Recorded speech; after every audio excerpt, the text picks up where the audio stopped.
Le président Abdel Fattah el-Sisi enjoint de fonder des sociétés à travers la notification numérique. Le Premier ministre Moustapha Madbouli tient une conférence de presse au cours de laquelle il a passé en revue la vision de l'État et sa gestion de la crise économique mondiale en cours. La Finlande annonce sa candidature historique à l'OTAN avant une réunion décisive en Suède en vue d'une probable demande d'adhésion simultanée des deux pays.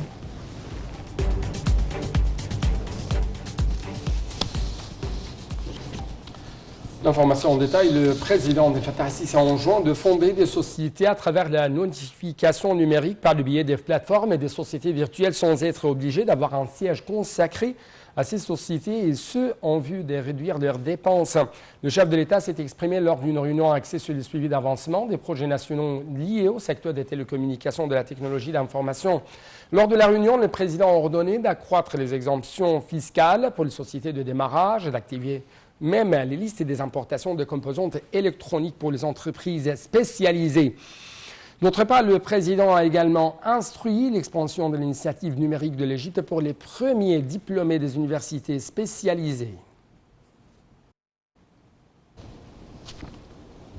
Le Premier ministre Moustapha Madbouli a tenu une conférence de presse au cours de laquelle il a passé en revue la vision de l'État et sa gestion de la crise économique mondiale en cours en raison de la récente guerre entre la Russie et l'Ukraine.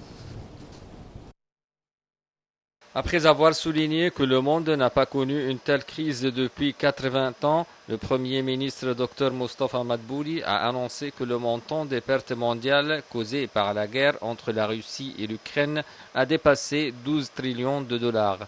S'exprimant lors d'une conférence de presse, Dr Madbouli a souligné que le coût direct de la crise ukrainienne sur l'année fiscale de l'Égypte 2021-2022 s'élève à 130 milliards de livres égyptiennes par an, tandis que le coût indirect s'élève à 335 milliards de livres égyptiennes. Il a ajouté que les prix des produits de base tels que le blé et le pétrole ont énormément grimpé au cours de la période allant de mai 2021 au mai 2022. Selon le Premier ministre, toute crise mondiale affecte négativement le monde entier. Lors de la conférence de presse, le chef du gouvernement a dévoilé que le processus du développement global lancé par l'Égypte avant la crise de la pandémie du coronavirus a heureusement minimisé les répercussions de la crise mondiale. En favorisant l'environnement des affaires et le climat des investissements, l'État veut augmenter la contribution du secteur privé dans les investissements de 30% à 65% au cours de 3 ans, selon Dr Madbouli. Il a déclaré que le taux de la croissance en Égypte a atteint 9% au cours du premier semestre de l'actuel exercice financier avant le début de la crise ukrainienne. Selon Dr Madbouli, l'État veut baisser le déficit budgétaire de 5% du total de la production nationale au cours de 4 prochaines années et de 6% le montant du crédit de l'État en 2025-2026. En ce qui concerne la bourse, le Premier ministre a souligné qu'il s'était mis d'accord avec l'autorité de surveillance financière ainsi qu'avec la bourse sur la mise en exécution de 21 procédures afin d'augmenter le nombre des sociétés enregistrées et le nombre des investisseurs égyptiens et étrangers inscrits à la bourse.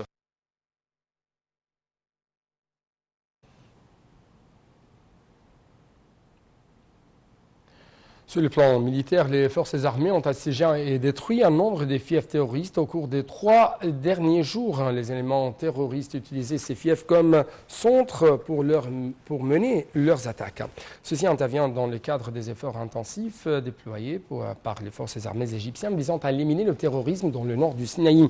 L'armée de l'air a réussi à détruire 3 pick-up et un nombre de repères qui ont été utilisés par des éléments terroristes pour mettre en œuvre leur plan.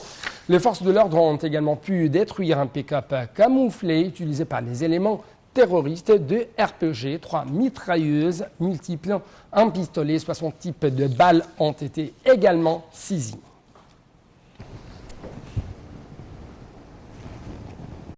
Le chef de la diplomatie Sameh Choukri a participé aujourd'hui à l'événement co-organisé par le bureau de l'envoyé du président américain pour le climat et la Chambre américaine du commerce au Caire à l'occasion de la visite au Caire de la délégation de la mission commerciale verte américaine.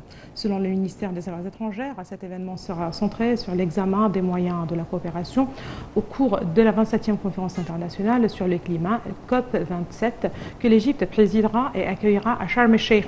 La délégation américaine en visite au Caire comprend des représentants de nombreuses compagnies et des institutions financières intéressées par l'investissement dans le domaine de l'énergie verte en Égypte.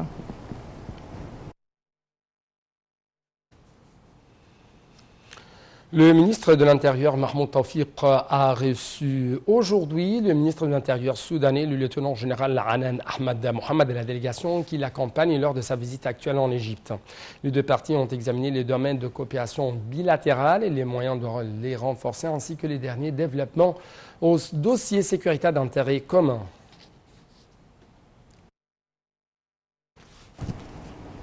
Passons aux indices de la Bourse du Caire qui ont reculé collectivement à la clôture de la première séance de la semaine, soutenue par des opérations de vente des Arabes et des étrangers. L'indice principal, le JX30, a reculé de 1,4% au niveau de 10 535 points. Le recul a aussi atteint les indices des moyennes et petites entreprises, le JX70 et le JX100, en baissant entre 0,4% et 0,7%.